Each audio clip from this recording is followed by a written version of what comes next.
Have you ever felt that, amid the bustle of daily life, someone thinks of you with an intensity that transcends time and distance, even when their actions seem to deny it completely?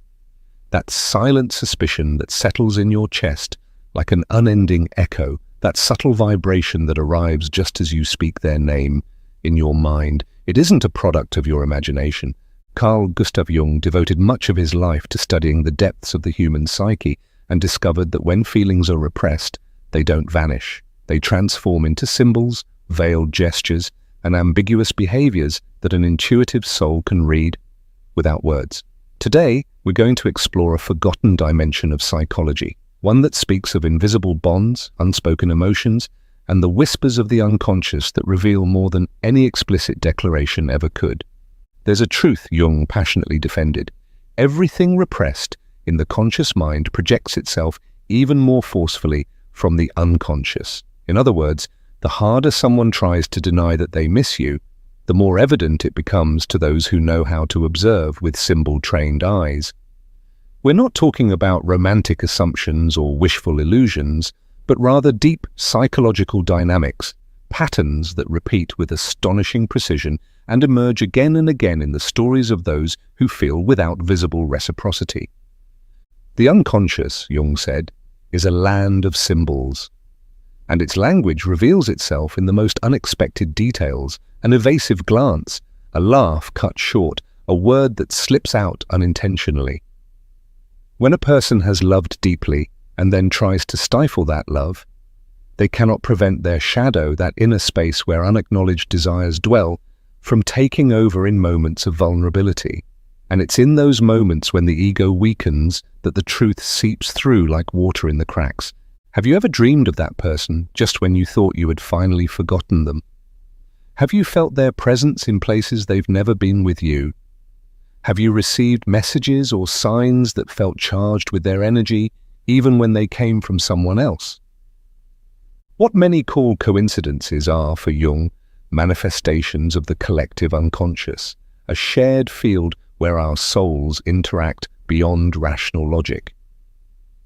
He called them synchronicities, and in the context of repressed love, they become bridges attempting to reconnect what the mind insists on separating. It's not just about dreams or intuitions. The signs appear in concrete ways too. That person who watches your stories without ever interacting, who shows up in places you frequent as if by chance, who mentions topics only the two of you ever discussed, but without addressing you directly.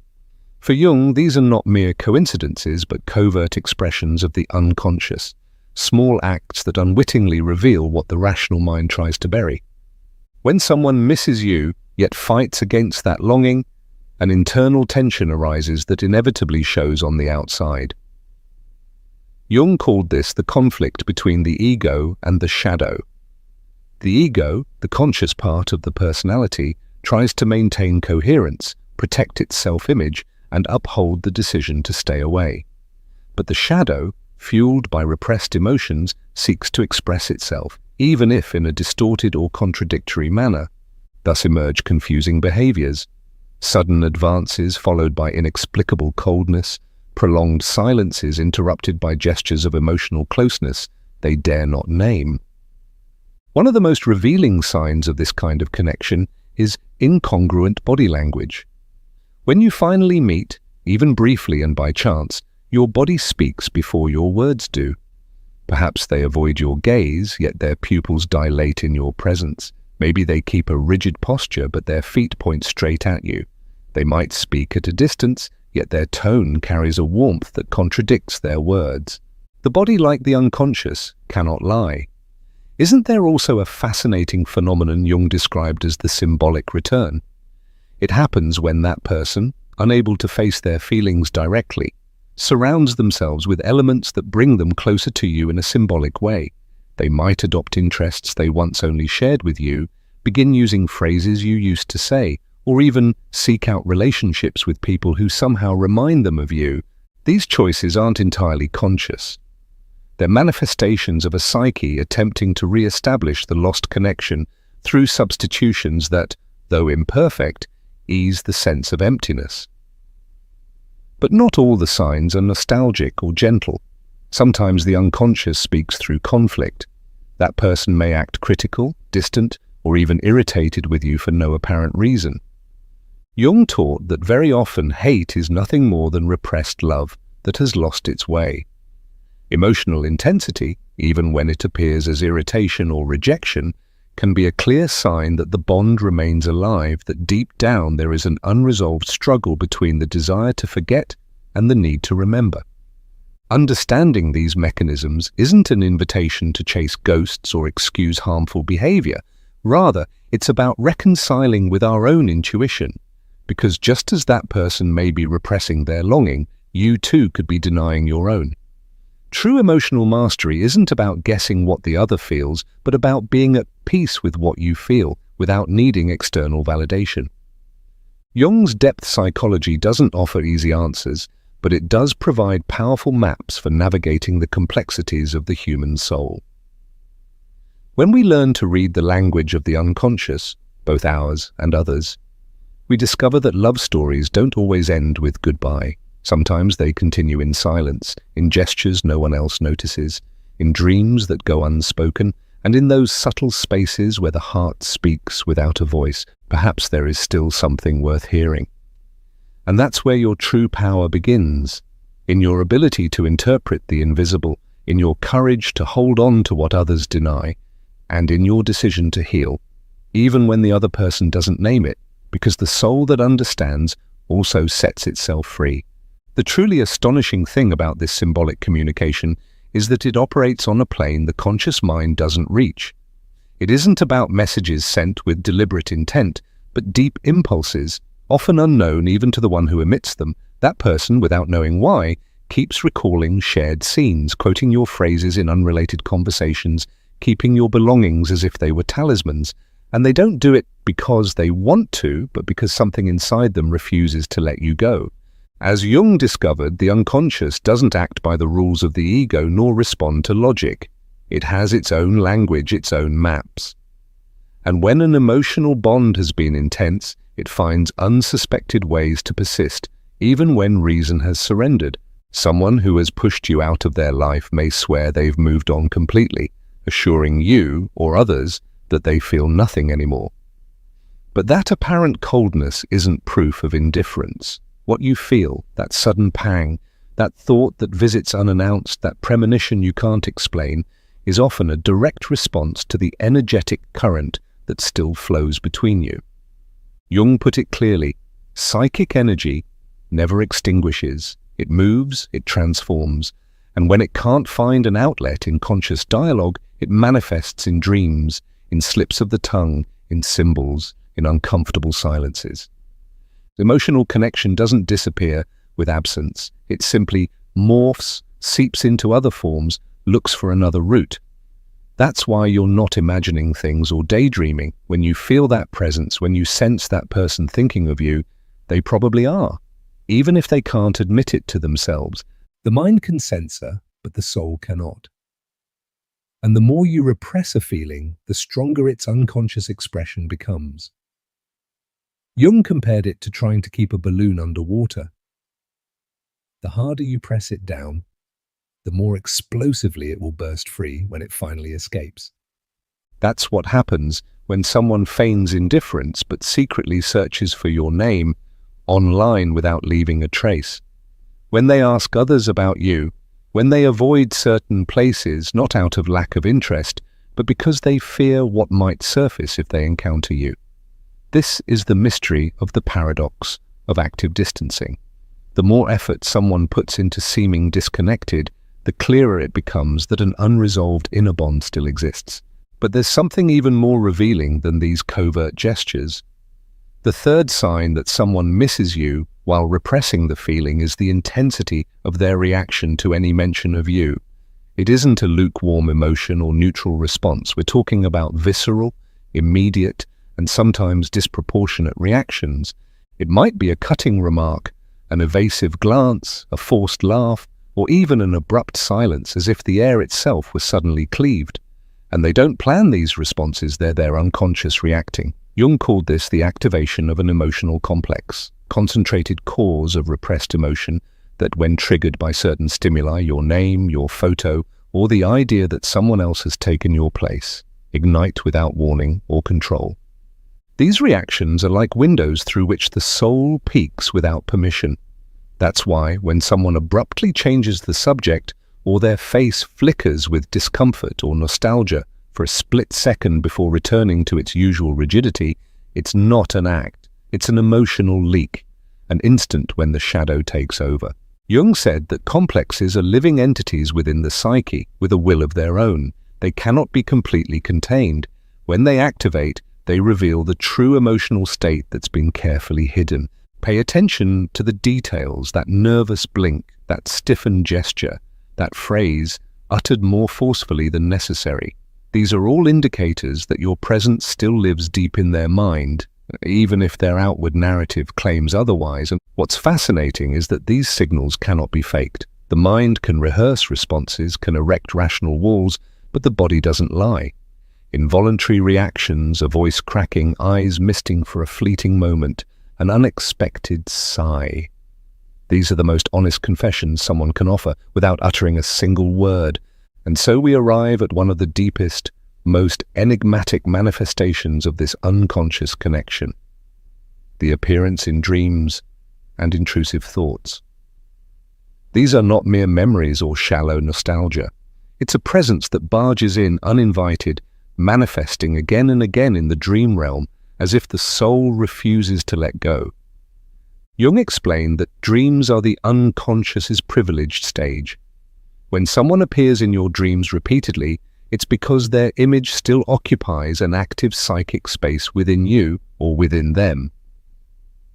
The most astonishing thing is that this recurrence is often mutual. As you dream of that person, they're often dreaming of you, even if they won't admit it.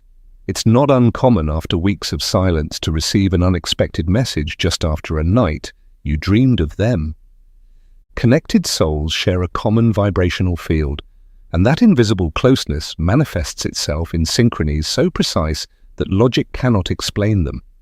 It might be a thought that pops into your head for no reason while you're doing something entirely unrelated, or a sudden feeling of sadness or joy that coincides with an important moment in the life of the one you once loved. These intrusive thoughts aren't simple whims of the mind. They're echoes, resonances, manifestations of that emotional energy that refuses to die out. The person who has seemingly excluded you from their life may be enduring the same invasion of memories that you are. They may struggle to understand why they can't forget you, why, despite everything, you keep reappearing when least expected.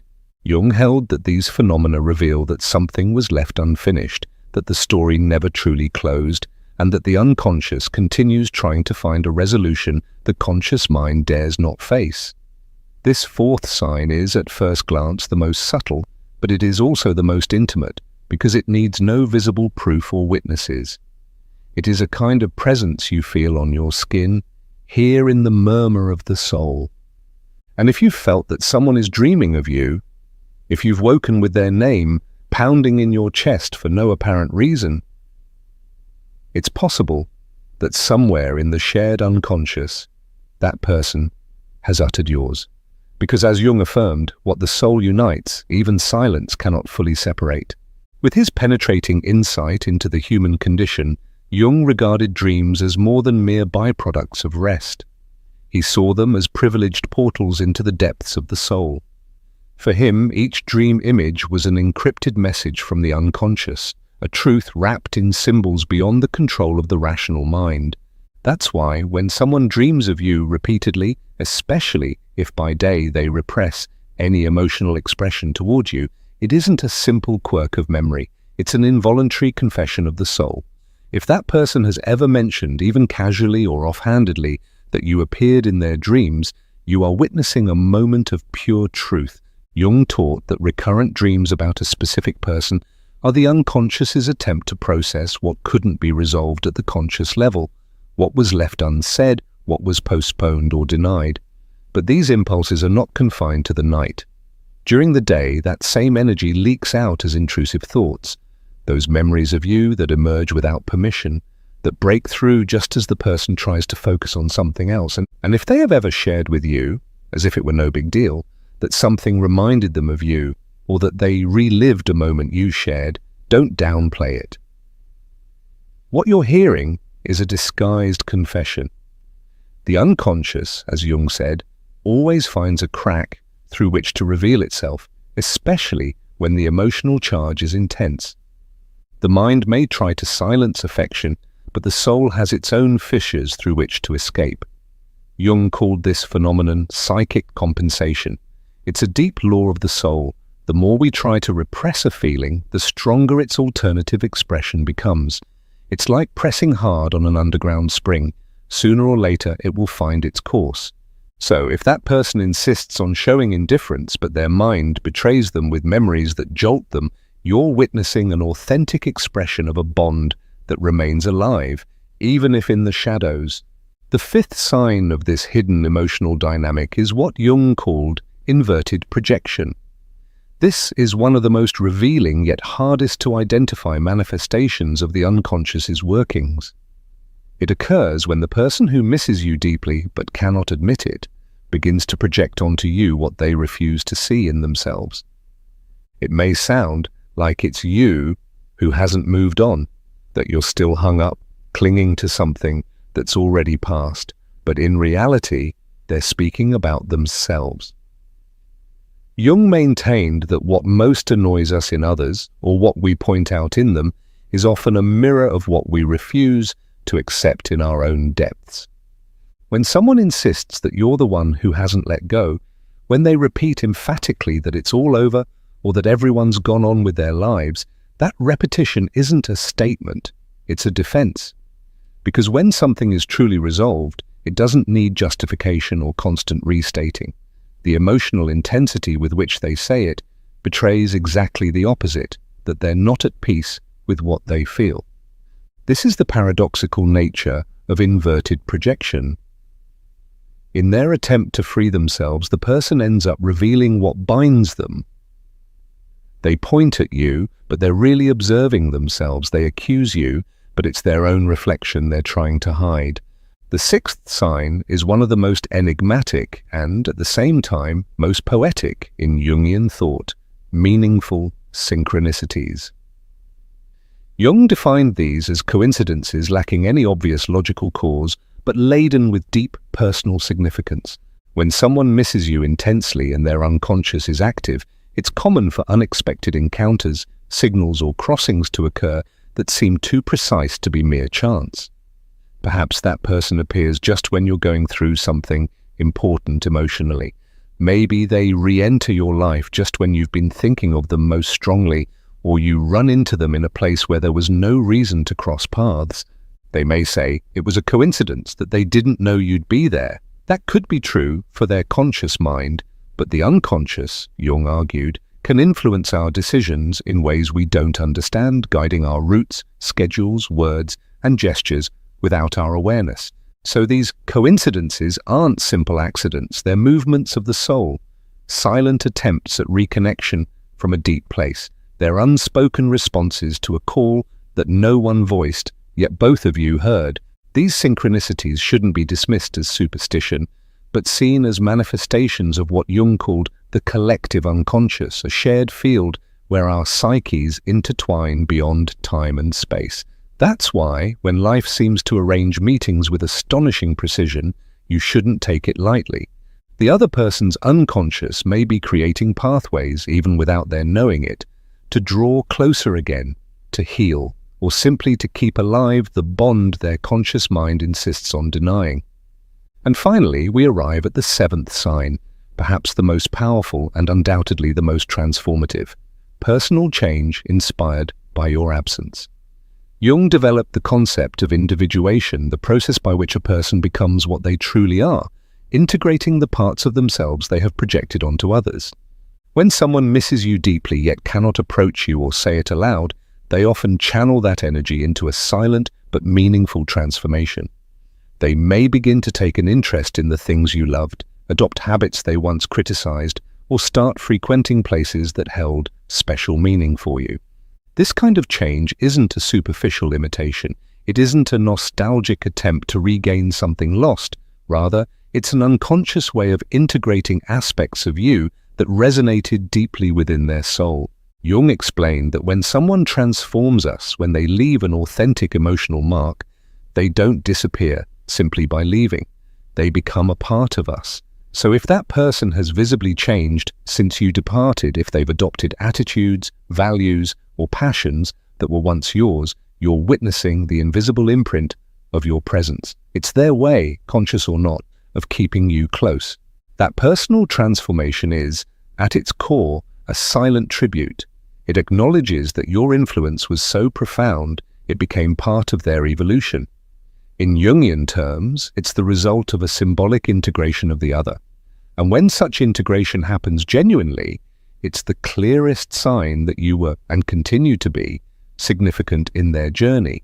Because when someone changes because of what you awakened in their interior, they do so from a place that transcends mere desire or memory. They do so from the soul. Ultimately, understanding these signs through Jung's lens lets us read the hidden gestures of those who have loved us in silence. It restores our power to see beyond appearances, to recognize that even at a distance the soul does not lie. The people who touch our psyche deeply never fully leave us. And as long as a part of you lives on in another's transformation, your story continues to beat on, even in what remains unsaid. Each of these 7 signals taken in isolation can seem ambiguous, easily explained away by conventional logic. But when they begin to intertwine, appearing simultaneously in different moments, in different contexts, and from multiple directions, you're witnessing something far deeper. You're observing what Jung called a psychic constellation, a cluster of unconscious signs that, when joined, reveal an emotional truth carefully repressed by the conscious mind. That person misses you, not in a superficial or passing way, but with a depth so intense that even they cannot admit it without entering into conflict with themselves. The fascinating and painfully human aspect of this dynamic is how it lays bare the dual structure of our psyche. Jung devoted his life to exploring the inherent polarity of the soul, the coexistence of two wills within a single being. The first is conscious, rational, and socially shaped, seeking order, coherence, and control. The second is unconscious, emotional, archetypal, free of structure and responsive to much older, deeper laws. This second will holds true bonds, unresolved pains, and unconfessed desires. Thus, a person may convince everyone, even themselves, that they have moved on, while their unconscious quietly continues to live through you. That internal contradiction generates a friction that must find release. It is that friction, this invisible yet constant fire, that ignites all the signs we've been exploring. When the unconscious cannot speak with direct words, it expresses itself through symbols, in dreams where you reappear, in recurrent thoughts that break in midday, in seemingly chance encounters that are not by accident, in emotional reactions that defy logic. It's an ancient and precise language, one that only those who have delved into their own depths can read. Yet Jung glimpsed something even more subtle and powerful in his more mystical writings, the possibility that bonds between truly connected souls never fully dissolve, even when the physical tie is severed. He spoke of energetic bridges that remain active through the collective unconscious, the deep layer of psyche we all share. There, in that realm where time and space as we know them do not apply, two people who have activated essential aspects in each other remain linked in silence, influencing one another without even knowing it. Have you ever wondered why certain connections resist logic, distance, years, even other relationships? Why you feel that someone can't remove you from their system, even when everything suggests they have turned the page? Jung explained this through the archetypal constellation. When two people mutually activate fundamental archetypes in each other's psyches, the lover, the sage, the inner child, the savior, the mother, the rebel, that connection establishes itself not only emotionally but spiritually, and it is at that level that it becomes almost indissoluble. It's no longer just about memories or affections, but about living symbolic structures lodged deep within each soul. That's why when someone misses you, yet hides it, you're not merely grappling with a present emotion, but with an internal image that has taken root profoundly. From the Jungian perspective, this hidden longing is not mere attachment. It reflects a fundamental conflict between the conscious ego, which seeks to move on, protect itself, and maintain control, and the unconscious, which remains clinging to an emotional truth that has neither been seen nor resolved. This tension generates an energy that must find an outlet, and it does so through the 7 signals we've outlined. Each one acts like a pressure valve, a crack, through which the repressed leaks and seeks expression.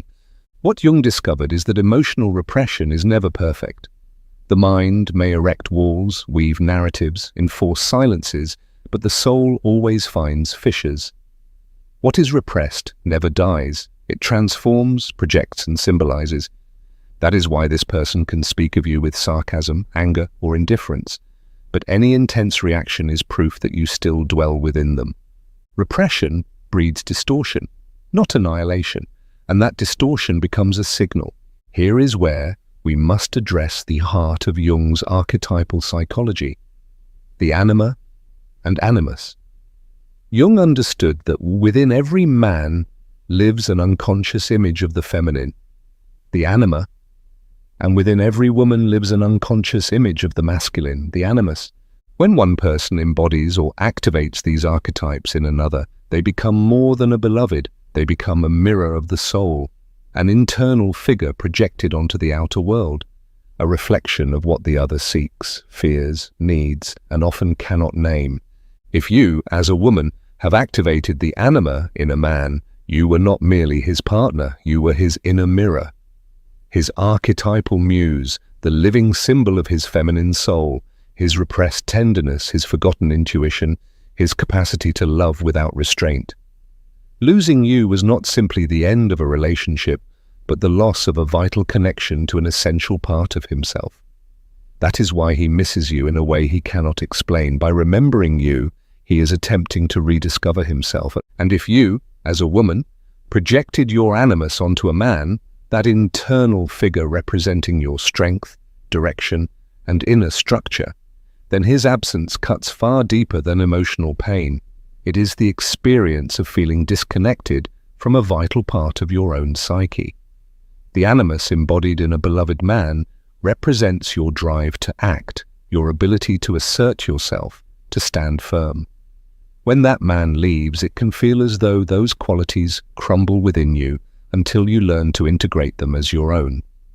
In this sense, the deepest connections are more than emotional bonds. They are processes of individuation, symbolic pathways where the other acts as a catalyst for your inner evolution. That is why some people, even when they distance themselves physically, continue to inhabit your dreams, your decisions, your gaze, your transformations, and you theirs. Through the Jungian lens, recognizing that someone misses you deeply but represses it is not mere romanticism. It is the acknowledgement that the human soul is in constant dialogue with itself, and that bonds which have touched our depths cannot simply be overcome. They transform, integrate, or pursue us, but they always leave a mark.